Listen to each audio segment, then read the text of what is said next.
On this week's Waste of the Week, California Governor Gavin Newsom has pushed for billions of dollars in state funding to benefit the policy agenda of his wife. Joining us this morning with the details, founder of OpenTheBooks.com, Adam Andrzejewski. Adam, welcome back to the National Desk. Good to see you. So in 2019, Governor Newsom built an office for his wife. It was called the Office of the First Partner, which included 9 staff members. Almost $5 million in funding was given to that. What did he say was the intention behind building this office, and do other states have anything similar? So in 2019, when Governor Newsom was elected in California, right away, for the first time in state history, he created this Office of First Partner. And in his press release, he expressly tells us why he did it, essentially to bring taxpayer funding behind her issue advocacy platform. So it was started obviously in 2019. It had 7 staffers, an annual budget of around $800,000. That budget has grown. Today, it's almost $1.2 million per year, and the number of staffers has grown as well to 9. Now, we looked across the other states. We're not aware of this office for the spouse in any other state, but certainly, Jan, at the federal level, we have the First Lady of the United States, and it's common practice on the White House payroll to put staffers behind the First Lady. For example, in 2017, Melania Trump had a staff of 5. Today, in 2021, Jill Biden had a staff of 12. And so in California, you've got the first partner. She's got a staff of 9.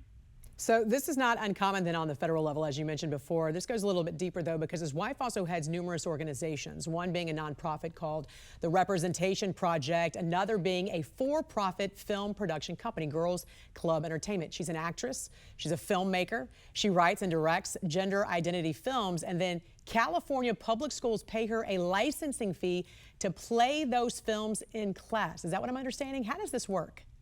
You've got a good understanding of that, Jan. And I think the Newsoms would say that this is a virtual circle. But I'm from Illinois. We're very familiar with pay-to-play schemes. And this looks like legalizing pay-to-play. I want to give you a recent example of how this works. So Jennifer Siebel Newsom, she's a big advocate of additional school counselors in the K-12 public schools. And she convinced her husband, and the husband convinced the state legislature last summer. And they provided billions of dollars into the K-12 schools in California to hire up to 10,000 additional school counselors. This was not lost on the president of the Association of California's School Counselors, who thanked the governor for the additional funding and then said that those additional school counselors would need films and curriculum from Jennifer Siebel Newsom, and they look forward to working with her to show those in the schools. When the schools show those films of the Newsom nonprofit in the schools, her nonprofit reaps a license fee. They make money on it. And if they do this, if the school counselors show these films, oh, by the way, when the governor was elected in 2019, his administration, through the California Board of Education, issued guidance to the schools saying that they can show those films from Siebel Newsom's nonprofit in the California schools. So this is a virtual cycle, but it looks like pay to play to us. And I read she also has curriculum that pushes students into political and social activism, and that several movies even promote her husband. Is this all on the taxpayer dime? How much has her film production company profited from this? So she has a for-profit film production company, and over the course of the last 10 years, it's contracted with her nonprofit company to the tune of $1.6 million. The nonprofits also paid Jennifer Siebel Newsom $1.5 million in salary over the course of the last decade. So if you do the math, she's profited for over $3 million from the nonprofit to the for-profit, and then on salary.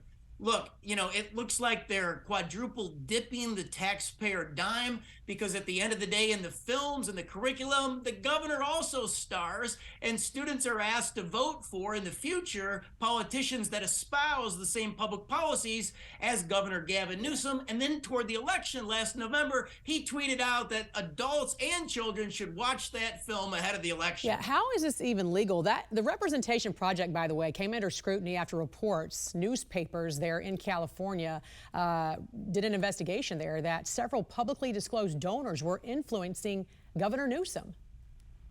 Well, it took a decade for our auditors at OpenTheBooks.com to open the California state checkbook, the line-by-line payment, so we could actually follow the money. Jan, this is a conversation that the Newsoms never wanted any of us to have.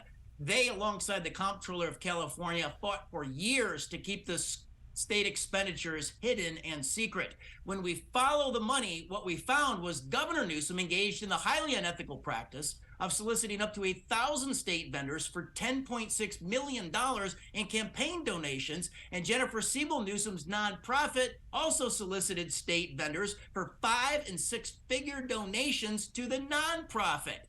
So look, California needs pay-to-play legislation.